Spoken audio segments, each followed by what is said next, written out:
स्वागत है आपका एजुकेशन फॉर यू में।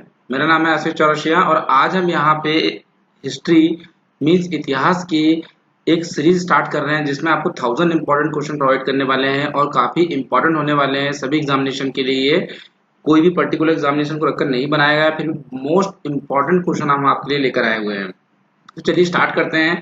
थोड़ा सा आप रूल समझ लीजिए। रूल्स ये है कि आपको मेरे साथ साथ इसके आंसर्स देने होंगे और लास्ट में इसमें ओनली 15 क्वेश्चन है।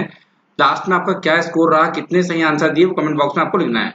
चलिए आज का पहला क्वेश्चन देखते हैं। हड़प्पा की सामाजिक व्यवस्था थी, तो हड़प्पा की जो सामाजिक व्यवस्था किस तरह की थी? ऑप्शंस दिए हुए हैं। क्या वह समतावादी थी, दास श्रम आधारित थी, रंग वर्ण आधारित थी या जाति आधारित थी? तो अगर हड़प्पा सभ्यता की हम बातें करें तो हड़प्पा सभ्यता की खुदाई में उच्च वर्ग और निम्न वर्ग के जो लोग हैं उनके मकान एक साथ निर्मित मिले हुए हैं। उनमें किसी भी भेदभाव के साक्ष्य नहीं मिले हुए हैं हड़प्पा की खुदाई में। साथ ही साथ वहां पे समाज का जरूर विभाजन हुआ था, पर किसी भी भेदभाव की बात हड़प्पा सभ्यता में बात नहीं की गई है। इसको देखते हुए इसका ऑप्शन जो होगा ए राइट होगा, समतावादी। क्वेश्चन 2, कौन सा कथन हड़प्पा सभ्यता के लिए सही है? तो घोड़े बलिदान के लिए उन्हें जाना जाता है, या गाय उनका पवित्र पशु है, पशुपति उनके द्वारा पूजा जाता था, या संस्कृति आमतौर पर स्थिर थी? तो आपके अकॉर्डिंग आपने शायद आंसर थिंक कर लिया हो। चलो थोड़ा सा एक्सप्लेन कर देते हैं क्वेश्चन को। हड़प्पा सभ्यता में लोग जो थे पशुपति शिव की पूजा करते थे। मोहनजोदड़ो की खुदाई के दौरान कुछ मुद्राएं मिली हुई है, उन मुद्राओं में भगवान शिव मतलब पशुपति नाथ जी की मूर्ति का अंकन हुआ है। तो इससे ये सिद्ध होता है, इससे ये सबूतों या साक्ष्य जो मिले हुए हैं इसके अनुसार पशुपति उनके द्वारा पूजा जाता था, या उनके धार्मिक में जीवन में पशुपति नाथ का एक विशेष महत्व था। तो इसके अनुसार जो ऑप्शन सी होगा वो राइट आंसर। क्वेश्चन नंबर 3, निम्न में से कौन सी चीज सिंधु घाटी की खुदाई में वाणिज्य और आर्थिक विकास का द्योतक है? तो आपके सामने कुछ ऑप्शंस दिए हुए हैं। क्या मिट्टी के बर्तन थे, मोहरे थी, नाव थी या घर थे? तो आई होप इसका सभी लोग राइट आंसर देने वाले हैं। तो सिंधु घाटी की खुदाई में सबसे जो इसका वाणिज्य और आर्थिक विकास जो हुआ है वो हुआ है मोहरे की सहायता से हुआ है। लगभग सिंधु घाटी में अब तक 2000 मोहरे प्राप्त हो चुकी है, जिसमें से 1200 जो मोहरे हैं वह मोहनजोदड़ो की खुदाई में प्राप्त हुई है। साथ ही साथ इस मोहरों का जो बनाने के लिए निर्माण किया जाता था, तो तांबा जो था राजस्थान की खेतड़ी की खानों से प्राप्त किया जाता था, और जो टिन और चांदी था ये अफगानिस्तान से आयात किया जाता था, उससे ये मोहरे बनाई जाती थी। क्वेश्चन नंबर 4, भारत में सबसे पहला खोजा गया शहर कौन सा था? ऑप्शन है हड़प्पा, पंजाब, मोहनजोदड़ो या सिंध। थिंक कर लीजिए फ्रेंड्स आप। तो सबसे पहले जो सिंधु सभ्यता में सबसे पहला खोजा गया जो शहर था वो था हड़प्पा। हड़प्पा की खोज दयाराम साहनी जी ने की थी, और कब की हुई थी? इन्होंने किया हुआ था इसका खोज 1921 में किया हुआ था। और किसने किया हुआ था? दयाराम साहनी जी ने हड़प्पा की खोज की थी। ये पूछा जा सकता है क्वेश्चन। साथ ही साथ आपको बता देता हूँ कि मोहनजोदड़ो की खोज भी किसने की हुई थी? तो राखल दास बनर्जी जी ने मोहनजोदड़ो की खोज की हुई थी। क्वेश्चन नंबर 5, निम्न में से कौन सी हड़प्पा की खुदाई में नहीं पाई गई थी? तो व्यवस्थित नालियां, किला, जलाशय या शिखर रहित मंदिर। आई होप आप भी सही आंसर थिंक कर रहे हैं फ्रेंड्स। अगर कर रहे हैं तो करते जाइए। तो जो सैंधव सभ्यता थी वो सबसे प्राचीन सभ्यता मानी जाती है, और उसमें उसकी एक प्रमुख विशेषता थी नगरीय व्यवस्था, जहां पर समकोण काटती हुई रोडें आपको मिल जाती है खुदाई में, और जहां पर इसे 2 टीलों में विभाजित किया गया था। पूर्वी टीला जो दुर्ग रहित था और पश्चिमी टीला जो दुर्गीकरण था, और जल निकासी की उत्तम व्यवस्था की गई थी। इससे ये सिद्ध होता है कि यहाँ पे व्यवस्थित रूप से नालियां थी, जलाशय थे और किले भी थे। पर इस सभ्यता में या हड़प्पा की खुदाई में कहीं भी धर्म के साक्ष्य नहीं मिले हैं, या तो कहीं भी शिखर रहित मंदिर का साक्ष्य खुदाइयों में नहीं मिले हैं। तो इसके अनुसार जो होगा वो option D right answer. Question number 6, Harappa सभ्यता किस वर्ष खोजा गया था? तो जस्ट अभी आपने डिस्कस किया हुआ है, 1921 में खोजा गया था, और ये राय बहादुर दयाराम साहनी जी के द्वारा खोजा गया था। फ्रेंड्स, आपसे मैं रिक्वेस्ट करना चाहूँगा कि अगर ये वीडियो आपको पसंद आ रहा है तो प्लीज़ लाइक का बटन प्रेस कर दीजिए, ताकि हमें और भी अच्छी वीडियोस बनाने के लिए मोटिवेशन मिल सके। और एक लाल रंग का बटन दिखाई दे रहा हो, उसको प्रेस करके आप चैनल को सब्सक्राइब कर लीजिए। साथ ही साथ उसके साइड में एक बेल आइकन दिखाई दे रहा हो, उसे दबाना बिल्कुल भी ना भूलें, ताकि आप हमारा इसी तरह का कोई वीडियो मिस ना कर पाएँ।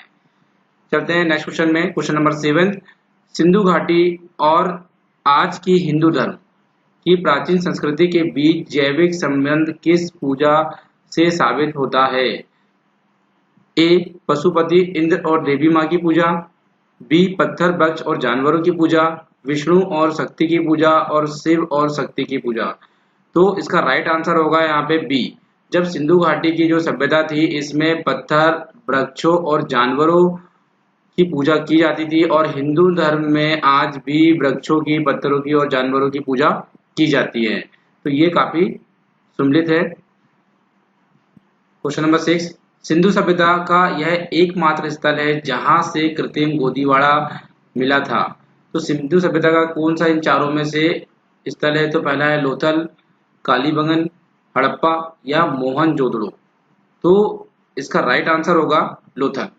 सिंधु सभ्यता में लोथल एक महत्वपूर्ण स्थान है, और अभी अगर हम देखें तो ये गुजरात के अहमदाबाद जिले में स्थित है। कहाँ पर स्थित है? गुजरात के अहमदाबाद जिले में स्थित है। सन 1955 से 1962 के मध्य एस.आर. राव के निर्देश अनुसार यहाँ पे खुदाई हुई थी, जहाँ पर लोथल में अनेक प्रकार के अवशेष पाए गए थे, जहाँ पशुओं की हड्डी, तांबा, मिट्टी के मनके, सोने के आभूषण, साख या ईंटों से बना हुआ एक विशाल घेरा पाया गया था। इस घेरे को एस.आर. राव ने जहाज की गोदी बताया था। ये क्वेश्चन पूछा जा सकता है, जहाज की गोदी किसे बताया था एस.आर. राव ने? तो किसे बताया था? ईंटों के घेरे को। यह विश्व का एक प्राचीनतम गोदीवाड़ा था। विश्व का अगर हम देखें तो लोथल एक कृत्रिम और प्राचीनतम गोदीवाड़ा था। और यहाँ पर हम देखें तो मिस्र और मेसोपोटामिया व्यापार होता था, के बीच व्यापार होता था। और एस.आर. राव के अनुसार अगर लोथल को देखें तो इसे छोटा मोहनजोदड़ो भी हम कह सकते हैं।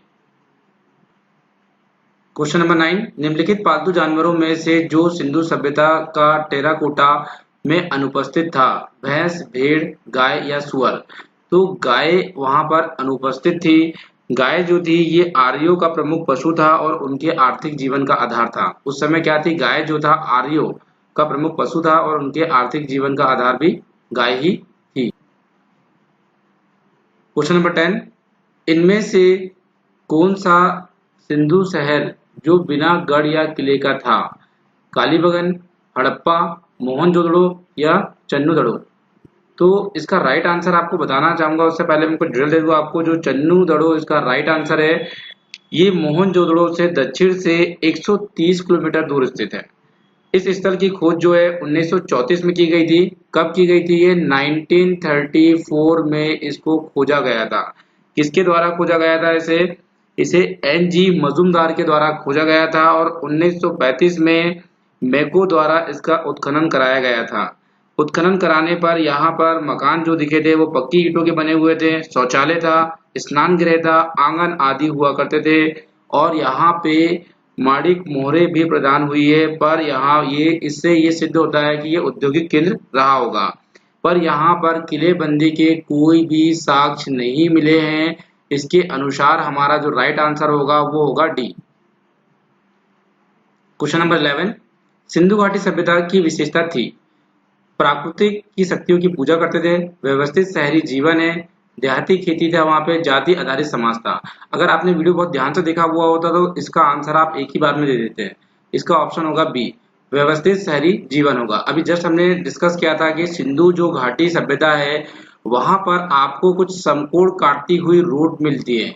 वहां पर आपको पक्की ईंटों से बने हुए मकान मिलते हैं। वहां पे जो टीला है उसे उन्हें दो वर्गों में विभाजित कर दिया है। एक वर्ग जो है आपका वो दुर्ग रहित है, और पश्चिम का टीला जो है वो दुर्गीकरण है। यहाँ पे जल निकासी की पूरी व्यवस्था की गई है। इससे ये सिद्ध होता है कि जो सिंधु सभ्यता या सिंधु घाटी की सभ्यता थी वहां पर एक व्यवस्थित शहरी जीवन था या व्यवस्थित नगरीय व्यवस्था थी। रिमेम्बर कर लेना, क्वेश्चन काफी इंपॉर्टेंट है। एक बार मैं फिर से आपसे रिक्वेस्ट करना चाहूंगा कि प्लीज इस वीडियो को लाइक कर दीजिए और चैनल को सब्सक्राइब कर लीजिए। नेक्स्ट क्वेश्चन है, सिंधु घाटी सभ्यता के लोगों का मकान प्रायः बना हुआ होता था। किस तरह का मकान बना हुआ होता था? क्या पक्की ईंटों से, पत्थरों से, लकड़ियों से या उपयुक्त में से सभी? तो आपको पता है कि सिंधु घाटी सभ्यता का जो लोगों का मकान है वो पक्की ईंटों से बना हुआ होता था, तो और एक सुव्यवस्थित नगरीय व्यवस्था थी। अभी अभी जस्ट आपने डिस्कस किया हुआ है। मानव द्वारा उपयोग में की गई पहली धातु कौन सी थी? 4 ऑप्शंस आपके सामने दिए हुए हैं, एल्यूमिनियम, तांबा, लोहा या चांदी। आई होप सभी को इसका राइट आंसर पता है, तांबा। मानव के द्वारा जो प्रथम धातु प्रयोग में की गई थी ये क्या थी? तांबे की थी। और भारत में जो नवपाषाण काल था या जो सिंधु सभ्यता थी उसे हम ताम्रपाषाण काल के दायरे में ही रखा जाता था। और इसमें इस सभ्यता में लोग जो थे कांसे से भी परिचित थे, जबकि कांसा जो है टिन और तांबे से मिलकर बनता है। तो पहले इन्हें तांबे के बारे में पता हुआ होगा, क्योंकि कांसा के बारे में पता है तो इससे ये भी प्रूफ होता है कि तांबे के बारे में इन्हें पहले से ही पता है। और लोहे की खोज अगर आप देखें तो ये लोहे की खोज जो हुई है ये वैदिक काल में हुई है। कब हुई है ये लोहे की खोज? वैदिक काल में। रिमेम्बर कर लेंगे फ्रेंड। क्वेश्चन नंबर 14, देवी माँ की पूजा से संबंधित है आर्य सभ्यता, भूमध्य सागरीय सभ्यता, सिंधु घाटी सभ्यता और उत्तर वैदिक सभ्यता। रिमेम्बर करिए, काफी इंपॉर्टेंट क्वेश्चन है फ्रेंड्स ये, देवी माँ की पूजा से संबंधित। तो इसका राइट आंसर है आपका सिंधु घाटी की सभ्यता। सिंधु घाटी की सभ्यता में जब समाज था ये माता सत्तात्मक समाज था, यानी यहाँ पे नारियों की सत्ता चलती थी। और यहाँ देखिए हम टेराकोटा, टेराकोटा में नारियों की मूर्ति भी मिली हुई है। कहाँ मिली हुई है? टेराकोटा में नारियों की मूर्ति मिली हुई है। और यहाँ पे मातृ देवी की पूजा भी की जाती थी। तो वो किस में की जाती थी? वह सिंधु सभ्यता में की जाती थी। आई होप फ्रेंड्स ये वीडियो आपको पसंद आ रहा हो। अगर आ रहा हो तो प्लीज कमेंट बॉक्स में लिखे। क्या इसी तरह के आपको और भी वीडियो चाहिए हिस्ट्री से रिलेटेड? मैं पूरे टॉपिक्स लेके चलने वाला हूँ। आज का जो टॉपिक था ये सिंधु घाटी की सभ्यता थी। आपको बता दूं मैं 1 बाय 1 सारे टॉपिक्स आपको प्रोवाइड कराए जाएंगे। तो प्लीज वीडियो को लाइक कर दीजिए, चैनल को सब्सक्राइब कर लीजिए और अपने दोस्तों के साथ शेयर कीजिए, ताकि आपको हमें अच्छे अच्छे वीडियो चलाने में मोटिवेशन मिल सके। सिंधु घाटी सभ्यता की प्रमुख विशेषता क्या थी? आई होप सभी लोग आंसर इसका सही देने वाले हैं फ्रेंड्स, अगर आपने वीडियो ध्यान से देखा है तो। नगरीय सभ्यता, कृषक सभ्यता, मध्य पाषाण सभ्यता या पुरा पाषाण सभ्यता? तो आप सभी लोग राइट आंसर देने वाले हैं, नगरीय सभ्यता थी सिंधु घाटी की। एक बड़ी विशेषता थी क्योंकि यहाँ पे इतने अच्छे रोड मिल जाते हैं आपको, इस तरह के समकोण काटते हुए, क्रॉस रोड जिसे हम बोलते हैं। साथ ही साथ यहाँ से पक्के ईंटों के बने हुए मकान आपको मिल जाते हैं।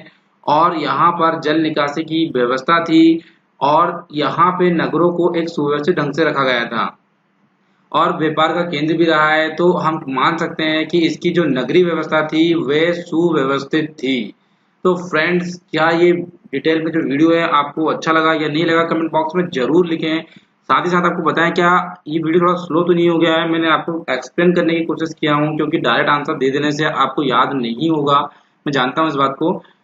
तो 1 बाय 1 थोड़ा टाइम जरूर लगेगा, बट रिमेम्बर बहुत अच्छा होगा आपको अगर आप इस वीडियो को ध्यान से देखते हैं तो मिलते हैं नेक्स्ट वीडियो में।